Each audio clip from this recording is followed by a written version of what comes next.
They came from 40 light-years away with warships the size of mountains, weapons that could split moons, and an intelligence system that had mapped every military base on Earth. They chose Louisiana. Specifically, they chose a town of 2,200 people called Broussard's Landing, where the biggest weekly event was the Friday crawfish boil and where the local welcome sign read, "You hungry? Good. You ain't, we'll fix that." The aliens expected submission. What they got was a pot of gumbo, a second-line parade, and a situation their entire war doctrine had absolutely no category for.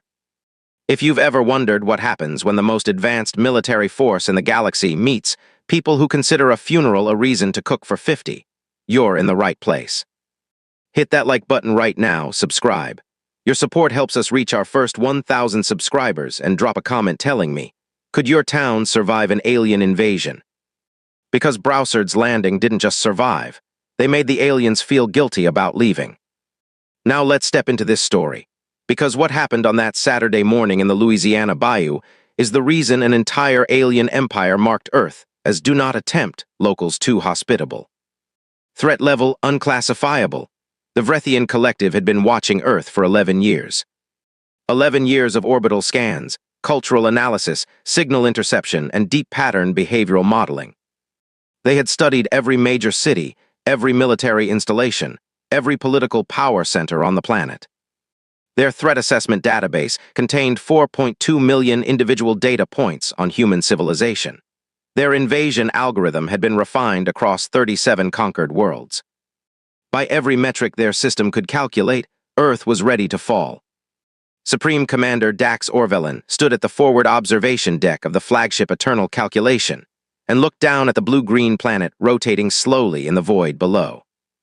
He was a tall figure even by Vrethian standards, angular, precise, with the kind of stillness that came from decades of command. His uniform carried the 7 silver marks of the Outer Expansion campaign. He had taken 6 planets in 11 years. He was very good at this. "Final assessment," he said. His tactical officer, a younger male named Voss, pulled up the holographic summary. Target planet designated Earth, dominant species, human, technological level pre-interstellar. Military organization, fragmented across approximately 195 political units. No unified planetary defense. No orbital weapon systems. Estimated total resistance time before capitulation, 18 to 32 planetary hours. Orvelin studied the map. Landing zone selection? Voss zoomed in on the North American continent. Algorithm recommends primary landing in a region designated Louisiana, southwestern quadrant. Specifically this cluster of small settlements along a water system the locals call the HFY Basin. He paused. The algorithm flagged it as ideal due to low population density, flat terrain for staging, minimal law enforcement infrastructure, and geographical isolation. The surrounding wetlands create a natural containment boundary. Orvelin nodded slowly. And the population? Small, approximately 2,200 in the primary settlement, farming community, low income. Limited communication with larger urban centers. Voss tilted his head slightly. The algorithm rates them as a population unlikely to mount meaningful resistance. What the algorithm had not rated, because the algorithm had no category for it, was the following. The town of Broussard's Landing, Louisiana, had been feeding strangers since 1847. It had survived a hurricane that erased half the parish. It had rebuilt from a flood that put 8 feet of water through every building on Main Street. It had outlasted an oil spill, 2 recessions, and the closure of the only factory within 40 miles. The people of Broussard's Landing did not survive things by fighting them. They survived things by feeding everyone involved, and then figuring out the rest over dessert. The algorithm had also failed to note that on the 3rd Saturday of every month, the entire town gathered at the community center for what locals called the Big Cook, a rotating potluck that had been running continuously since 1962. Attendance was not optional. Absence required a note, a phone call, and a casserole delivered the following week as apology. The invasion was scheduled for a Saturday, a 3rd Saturday. On the morning the Vrethian fleet broke atmosphere, Mama Thibodeaux, Doris Thibodeaux, age 71, retired schoolteacher, sitting president of the Broussard's Landing Community Fellowship, and the woman responsible for organizing the Big Cook for the past 22 consecutive years, was standing in her kitchen at 6 in the morning making a roux. A roux, for those unfamiliar, is a mixture of flour and fat cooked slowly over heat until it reaches the precise color of dark chocolate and smells like something between heaven and a warning. It takes 45 minutes of constant stirring. It cannot be rushed. It cannot be left alone. And Mama Thibodeaux had never, in 40 years of cooking, burned a roux.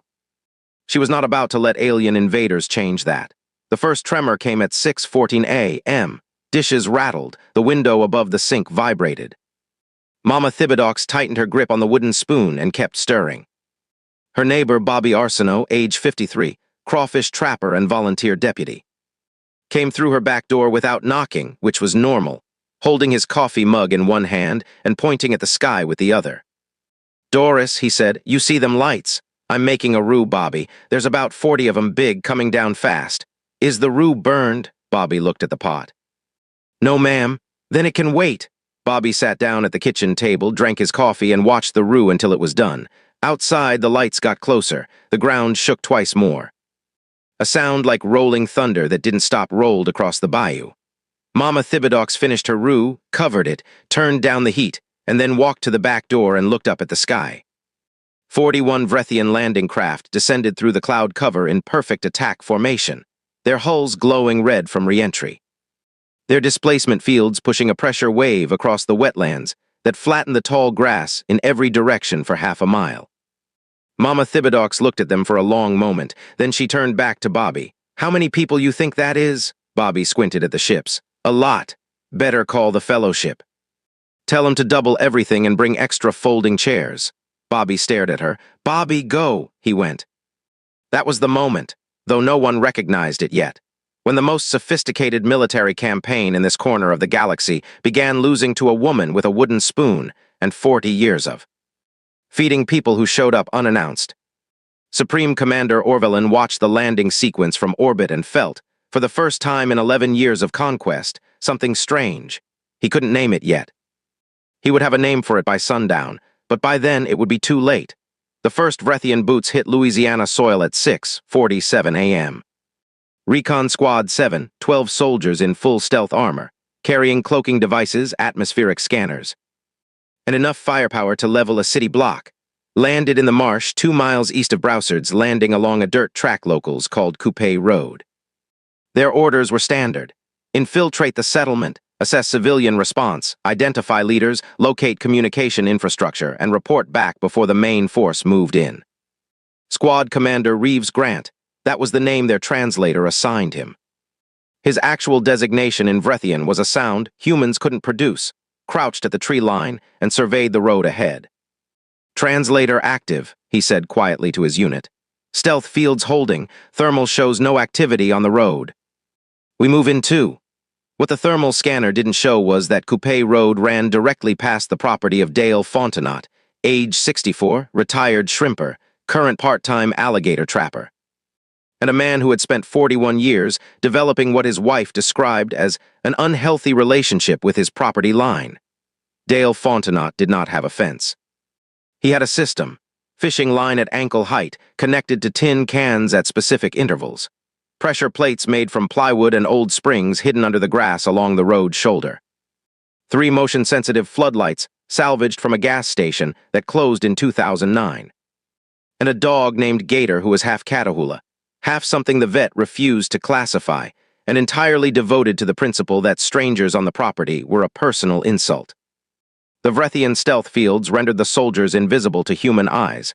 Gator didn't use his eyes. The first tin can rattled at 6:52 a.m. By 6:53, every floodlight on Dale Fontenot's property had snapped on.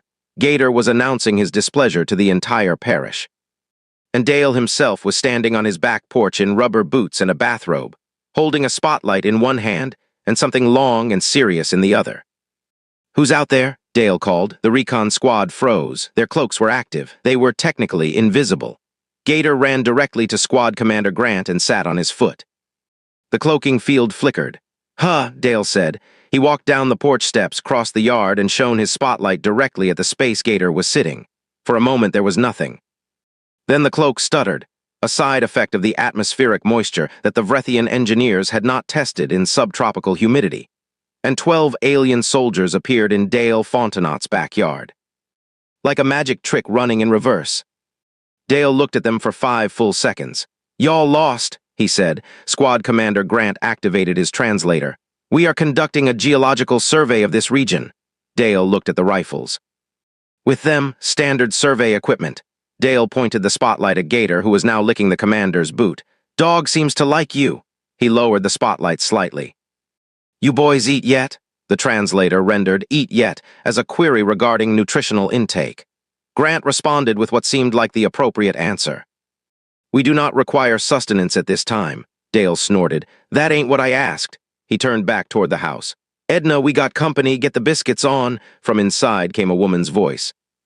"How many?" Dale counted. 12, maybe more in the woods. A pause. "I'll do 24." And that was how Recon Squad 7 of the Vrethian Collective ended up sitting around Dale Fontenot's kitchen table at 7 in the morning eating cathead biscuits with cane syrup. While their commanding officer tried to explain, through a translator not designed for Southern idiom, that they were on a schedule. "Schedule can wait," Dale said, refilling coffee. "Edna's biscuits can't." The Recon Squad had infiltrated 37 settlements across 6 planets. They had never been given coffee. 2 of them discovered they could drink it. One of them, a soldier whose designation translated roughly as the cautious one, asked quietly if there was more syrup. There was more syrup. Grant filed his report to the flagship at 7:23 a.m., 36 minutes behind schedule. The report read, "Civilian population non-hostile. Initial contact resulted in unexpected hospitality protocol. Situation nominal, proceeding with assessment." He did not mention the biscuits. He was not sure how to classify them. Meanwhile, 3 miles west, the main landing force was touching down in the field behind Broussard's Landing Community Center, which was, at that exact moment, filling up with 340 people carrying covered dishes, folding chairs, and enough food to feed everyone they knew plus anyone they happened to meet. Bobby Arsenault had made his calls, the Fellowship had mobilized, and Supreme Commander Dax Orvelin, watching from orbit as his ground forces encountered absolutely no resistance whatsoever, just a town that seemed to be actively welcoming them, felt that strange feeling again, stronger now. The word for it, he would eventually learn, was dread, but the biscuits were just the beginning. Supreme Commander Orvelin deployed his main ground force at 7:45 a.m. 400 Vrethian soldiers in full combat configuration, divided into 6 tactical units, moved on Broussard's Landing from 4 directions simultaneously. It was a textbook encirclement, the same formation that had broken the capital of the Helix Compact in under 2 hours. Disciplined, overwhelming. Designed to create instant psychological surrender in any civilian population. The 6 units converged on the town center at 8:02 a.m. They found a parking lot full of pickup trucks. A hand-painted banner that said, "Third Saturday Big Cook, all welcome." And 340 people who looked up from their card tables and cast iron pots and immediately began waving them over. Ground Commander Miles Hargrove, Orvelin's senior field officer, a decorated veteran of the outer expansion, stopped his unit at the edge of the parking lot and stared. His tactical display showed no weapons fire, no fortifications, no evacuation. The civilians had not run, they had not hidden. They were, by every sensor reading available, setting up additional folding tables. "What is this?" Hargrove said. His translator specialist said carefully, "I believe they are eating, sir. They know we're here. They appear to, yes." A large man in an apron, this was Big Ray Trosclair, age 58. Pitmaster, former offensive lineman. Current president of the Broussard's Landing Volunteer Fire Department. Walked straight across the parking lot toward Hargrove's unit with both arms open and a grin the size of the Mississippi. "Hey now, welcome, welcome, y'all coming for the cook. We got jambalaya, we got crawfish etouffee, we got boudin, we got smothered pork chops. And Miss Celestine just pulled 3 dozen sweet potato pies out the oven 20 minutes ago." He stopped in front of Hargrove and stuck out a hand. "Ray Trosclair, I run the pit, you hungry?" Hargrove stared at the hand. His translator was processing. "We are soldiers of the Vrethian Collective," Hargrove said. "This settlement is now under Dominion authority. You will—" Yeah, sure," Big Ray said pleasantly. "You want dark meat or white meat on the chicken? We also got a whole smoked alligator if your boys are feeling adventurous." There was a long pause in the Vrethian ranks. Smoked alligator, Hargrove repeated. 22 pounds. Been on the pit since midnight, it's ready. Ray looked past Hargrove at the 400 soldiers standing in formation. Your people eat, 'cause we got plenty. Always do. The thing about 400 soldiers who had been in atmospheric transit for 6 hours was that they had, in fact, not eaten since before launch. Vrethian military rations were efficient and nutritionally complete. They were also, by any meaningful definition, terrible. The smell coming from the Browsards Landing Community Center parking lot was something their ration packs had never, in the entire history of the collective, come close to producing. Hargrove opened a private channel to Orvelin. Commander, we have a situation. Report. The civilian population is not surrendering. Then compel them. They're feeding us, sir. Static. Then clarify. They've set up what appears to be a large communal eating event, and they are actively inviting our soldiers to participate. One civilian is currently describing a smoked reptile. More static. Hargrove, Orvelin said carefully, establish authority, secure the perimeter. Do not, but Hargrove never finished receiving that order, because at that moment, Private First Class Connor Webb, 22 years old, his first deployment, had not slept in 19 hours, took one step toward the food table because the smell of Big Ray's smoked alligator had reached the part of his brain that existed before military training. Before the collective, before any doctrine or protocol. He took one step, then another, and then 399 other soldiers followed him, because they were all, at the molecular level, hungry in a way that no invasion briefing had addressed. Hargrove stood alone at the edge of the parking lot and watched his entire ground force drift toward the food tables of Browsards Landing, Louisiana, like a tide going in a direction nobody planned. He closed his channel to Orvelin. He looked at Big Ray, who was already handing him a plate. What? Hargrove said. Is étouffée? Big Ray smiled. Son, sit down. This is gonna take a minute to explain, and you're gonna want to be comfortable when you try it. Meanwhile, Mama Thibodeaux had not been idle. While Big Ray handled the parking lot, she had quietly organized the most efficient hospitality operation Browsards Landing had ever run.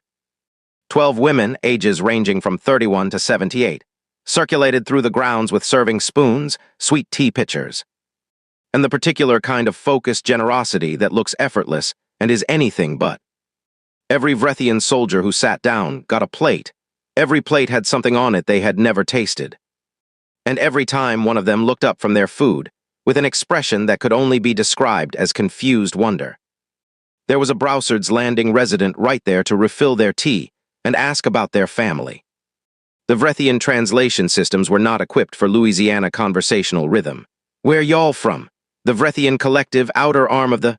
Aw, that's nice. You got people there. Family, I have a unit designation and 3 confirmed genetic contributors. That's family, honey. You want more cornbread? By 9:15 a.m., Ground Commander Hargrove had eaten 2 full plates, was halfway through a third, and had learned more about crawfish biology from a retired shrimper named Pete Fontenot than he had learned about Earth in 11 years of orbital surveillance. He had also, somehow, agreed to help Pete haul a pirogue out of the marsh after the cook was done. He wasn't entirely sure how that had happened.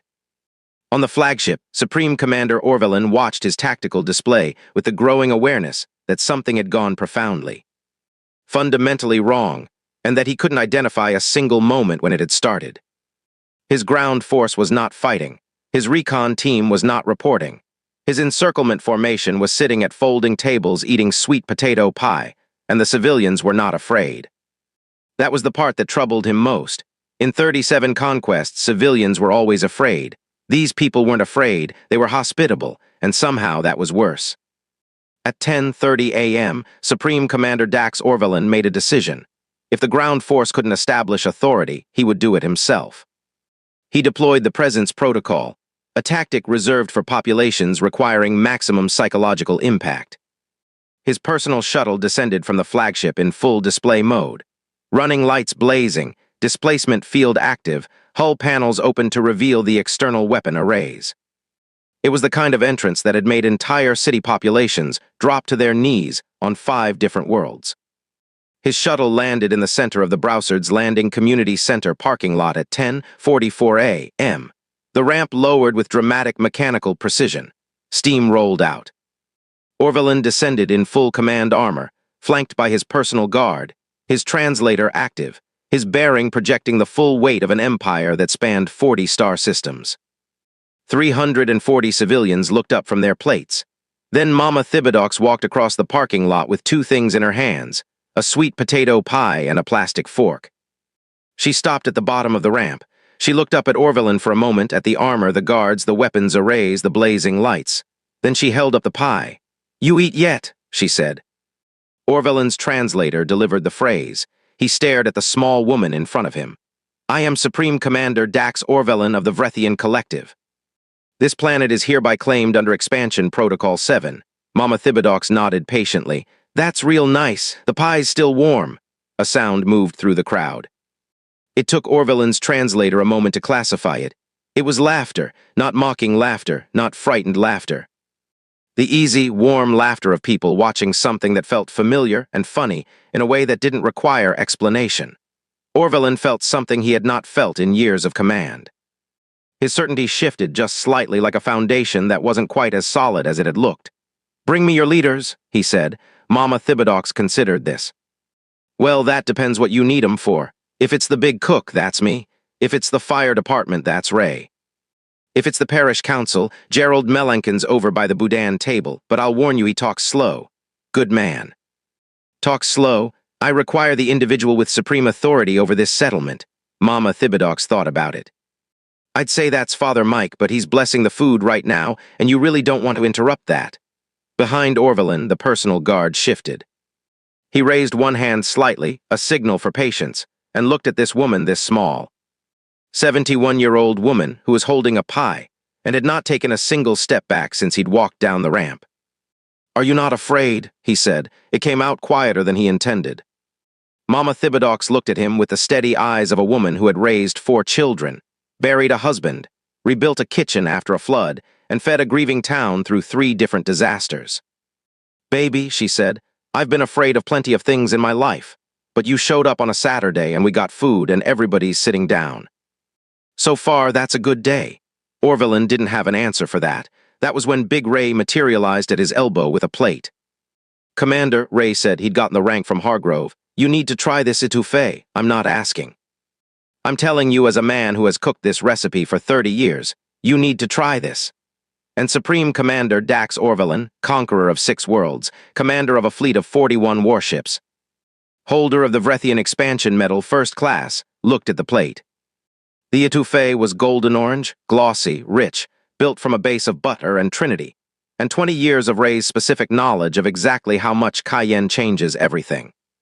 It smelled like something that had no equivalent in 40 star systems of culinary experience. Orvelin took the fork. His personal guard watched in stunned silence. He took one bite. The Vrethian Collective had a dedicated sensory analysis division that cataloged experiences across conquered worlds. They had 2.4 million data points on human food culture. Not one of them had prepared him for this. He stood in the middle of the parking lot in full command armor and ate the etouffee. Nobody attacked him. Nobody ran. Around him, his soldiers and the civilians of Browsard's Landing sat together at folding tables in the Louisiana morning. And the smell of wood smoke and crawfish, and something deep and slow-cooked, moved through the air like it owned the place. Which Orvelin was beginning to understand it did. "What is this made from?" he said finally. Big Ray grinned. "That's the Holy Trinity, Commander. Onion, celery, bell pepper. Everything good in Louisiana starts there." Orvelin looked at the empty plate. Then he looked at Ground Commander Hargrove, who was 20 feet away, now on his 4th plate, engaged in what appeared to be a heated debate with Pete Fontenot about the correct water temperature for boiling crawfish. "Hargrove," Orvelin called. Hargrove looked up. "Sir." "Report." Hargrove set down his fork. He stood up. He straightened his uniform. He walked over with the careful posture of a man trying to look like he hadn't just spent 2 hours eating instead of conquering. "Sir," he said, "the civilian population has been fully cooperative." "In what sense?" "In the sense that they fed us, sir, all of us. And then they started asking us questions." "What kind of questions?" Hargrove paused. "Personal questions, sir, about our families, our home systems. What the stars look like from where we come from." He paused again. Private Webb apparently told a woman named Miss Celestine that he misses his mother, and she gave him a second slice of pie and told him she'd pray for him. Orvelin looked at his tactical display. His encirclement formation was now a scatter pattern around 15 folding tables. His recon team was still at Dale Fontenot's house. His flagship was in geosynchronous orbit above a town that was feeding his entire invasion force. He had no idea how to file this report. "Sir," Hargrove said, lowering his voice, "what are your orders?" Orvelin looked at the plate in his hand. Then he looked at Mama Thibodeaux, who was now moving through the tables with a pitcher of sweet tea, stopping at each one, refilling glasses, asking names, remembering them. He had a fleet. He had protocols. He had 37 successful conquests on his record. And he was standing in a parking lot in Louisiana eating étouffée and losing a war he hadn't even started yet. "I need to think," he said. Big Ray appeared again. "Want more pie while you think?" Orvelin turned slowly to look at him. Ray held up both hands, completely unintimidated. "Offer stands." And that was when the situation shifted in a direction nobody, not the aliens, not the collective's intelligence division, not any tactical model ever devised, had accounted for. Because while Orvelin was thinking, Mama Thibodeaux was organizing. And when Mama Thibodeaux organized, things happened. Mama Thibodeaux had been organizing Broussard's Landing for 22 years. She had organized disaster relief after Hurricane Rita. She had organized the rebuild after the flood of 2016. She had organized 3 separate community fundraisers, the annual blessing of the fleet, the parish Christmas drive, and every third Saturday without exception, the big cook. She organized the way other people breathed, naturally, continuously, and without anyone quite noticing until the thing was already done. By 11:15 a.m., she had quietly assigned every alien soldier at the tables a local resident as a conversation partner. Not guards, not minders, neighbors. People with names and stories, and the specific Louisiana talent for making strangers feel like they'd been expected. Private Connor Webb, 22 years old, first deployment, was sitting with Miss Celestine Arsenault, age 73, who was showing him pictures of her grandchildren and explaining the difference between a pirogue and a canoe in a way that had him genuinely interested. Ground Commander Hargrove was still with Pete Fontenot, who had moved from crawfish biology to a detailed account of the 2018 alligator season and showed no signs of stopping. 3 soldiers from Unit 4 had somehow ended up helping Bobby Arsenault set up a second dessert table, carrying sheet cakes with the focused care of people who understood that something important was happening and didn't want to mess it up. And Supreme Commander Orvelin was sitting across from Big Ray Trosclair, holding his 3rd cup of coffee, learning about the history of Cajun food in the Louisiana bayou in a way that was, against every reasonable expectation, genuinely fascinating. "So your people were pushed out," Orvelin said. Ray nodded. "Expelled from Nova Scotia in 1755, British said go, so they went. Ended up down here in the swamps and marsh, and everybody figured that was the end of them." He shrugged. "Instead, they looked at what they had, which wasn't much, and they made something with it. Built a whole culture, food, music, language, all out of what other people threw away." Orvelin was quiet for a moment. "They survived. More than survived," Ray said. "They thrived. 'Cause that's what people do when they got community. You got each other, you can make something out of nothing." Orvelin set down his coffee cup. He looked around the parking lot, at his soldiers, at the civilians, at the folding tables and the smoke rising from the pits, and the easy back and forth of people who had started the morning as strangers, and were no longer quite that. "My people," he said slowly, "have never—" He stopped. Ray waited. "In 37 campaigns," Orvelin said, "no one has ever simply welcomed us." Ray looked at him steadily. "Maybe that's a sign." Before Orvelin could answer, his communication unit crackled. It was his intelligence officer on the flagship.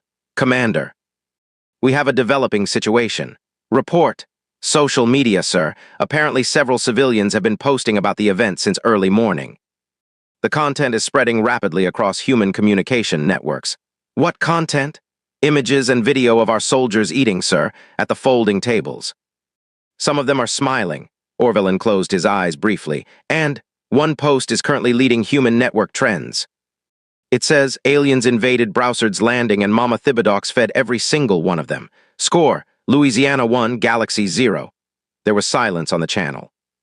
"It has 400,000 shares, sir, in the last 2 hours." Orvelin looked across the parking lot.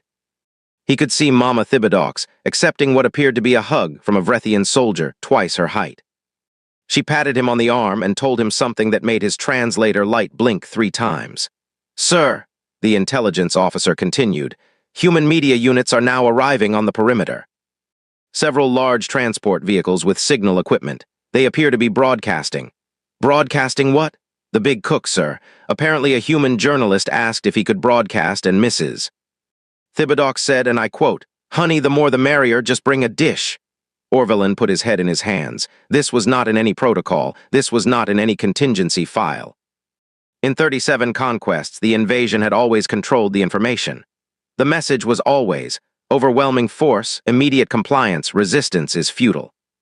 The message currently being broadcast to the entire human planet was 400 Vrethian soldiers eating crawfish etouffee at a community potluck in Louisiana.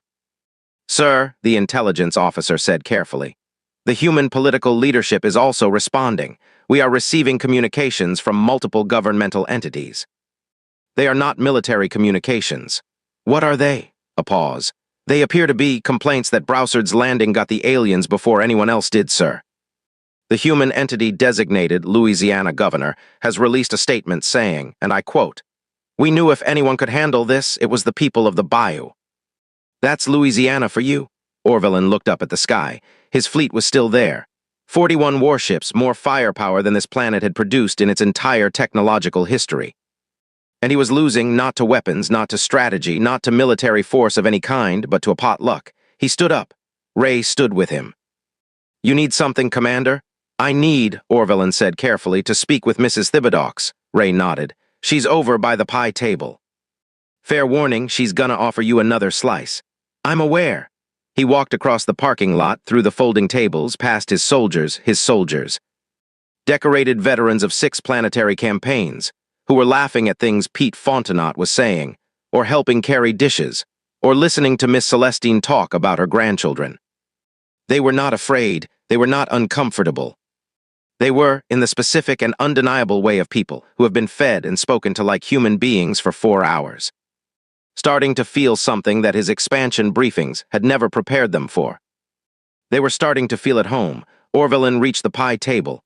Mama Thibodeaux looked up at him with the patient, steady eyes he had already learned to take seriously.